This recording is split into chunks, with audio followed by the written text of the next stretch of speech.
guys, it's Tammy. How are you doing? Are you a fan of animation or a fan of Disney in particular? You must have heard about Zootopia or Zootropolis in some regions. It details the unlikely partnership between Judy, a rabbit police officer, and Nick, a wily red fox, as they uncover a mysterious case involving the disappearance of the city inhabitants. Let's learn some English from the first meeting between Judy and Nick. Before we begin, please notice the 4 steps we're going to follow to learn English with video. Step 1. Watch the video. Step 2. Look up new words and phrases. Make sure that you understand the video. Step 3. Do exercises with the video. And Step 4. Review words and phrases that you've learned from the video. First, just watch and enjoy the whole clip to get the general idea of what happens when Judy and Nick first meet. Listen, I don't know what you're doing skulking around during daylight hours, but I don't want any trouble in here. So hit the road. I'm not looking for any trouble either, sir. I simply want to buy a jumbo pop for my little boy.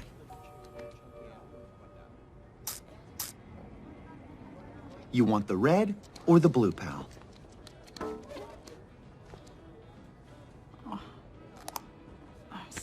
Oh, come on, kid, back up. Listen, buddy, what? There aren't any Fox ice cream joints in your part of town? No, there are. It's just, my boy, this goofy little stinker, he loves all things elephant, wants to be one when he grows up. Is that adorable? Who the heck am I to crush his little dreams, huh? Right? Look, you probably can't read, Fox, but the sign says, we reserve the right to refuse service to anyone. Next, let's break down the conversation in our second step. Listen, I don't know what you're doing skulking around during daylight hours. Skulk. This verb means to hide or to move around as if trying not to be seen, and it usually implies bad intentions. For example, I thought I saw someone skulking in the bushes. We should call the police. In the video, the shopkeeper uses the verb skulk to talk about Nick.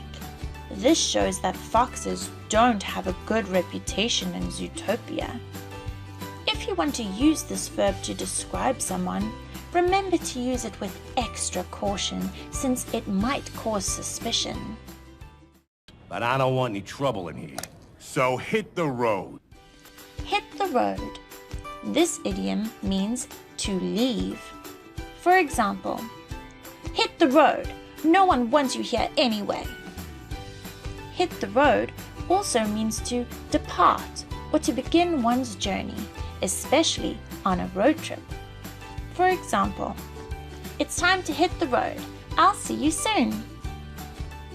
In addition, you can use hit the road to describe the act of leaving for home. For example, we have to hit the road very early in the morning. Do you know that you can use the eJoy extension to look up any words and phrases while watching this video? You can even see how they are used in different contexts just by clicking this orange button.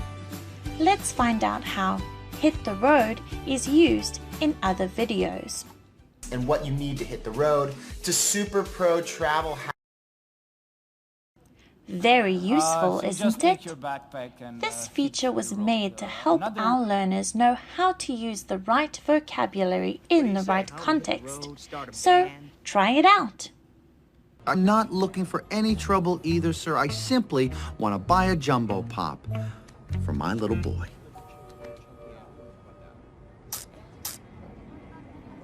You want the red or the blue, pal? Pal. This is American slang for friend. For example, we've been pals since we were kids.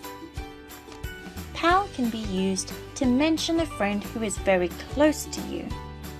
Parents can also call their kids pals. like the way Nick calls his son Pal in the video. For example, "Hey pal, do you want an ice cream?" There aren't any Fox ice cream joints in your part of town? No, there are. It's just, my boy, this goofy little stinker, he loves all things elephant, wants to be one when he grows up. Goofy little stinker. Goofy means foolish or silly, especially in an amusing way.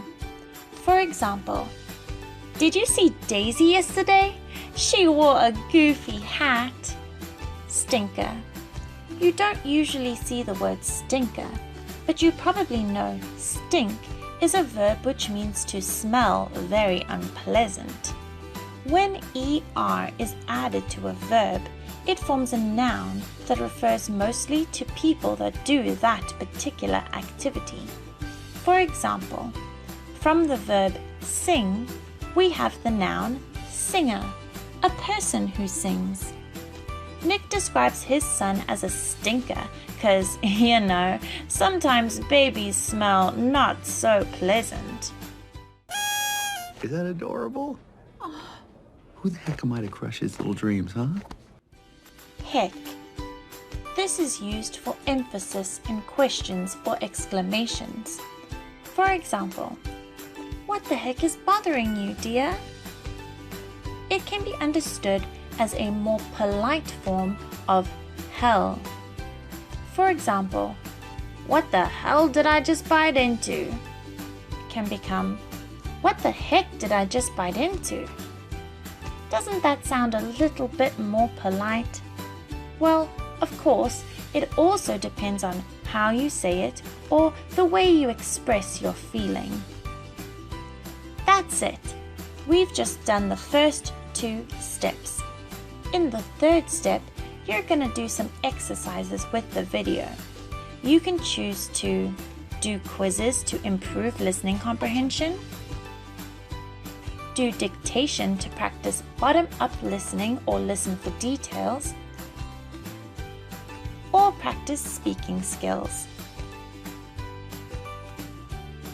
Best of all, you can practice more with the full clip with movie training on the eJoy Go website. All the links you're going to need can be found in the description section below. In the 4th step, you'll have to review all the vocabulary you've picked out from the video every day to ingrain them in your long-term memory. Because even if you can listen and understand the entire video, you haven't really remembered all the new words you've learned from it. So do the daily challenge and review them every day on the eJoy app or eJoy extension. Alright guys, if you find this video helpful, please give us a thumbs up and let us know which movie you want to study next time.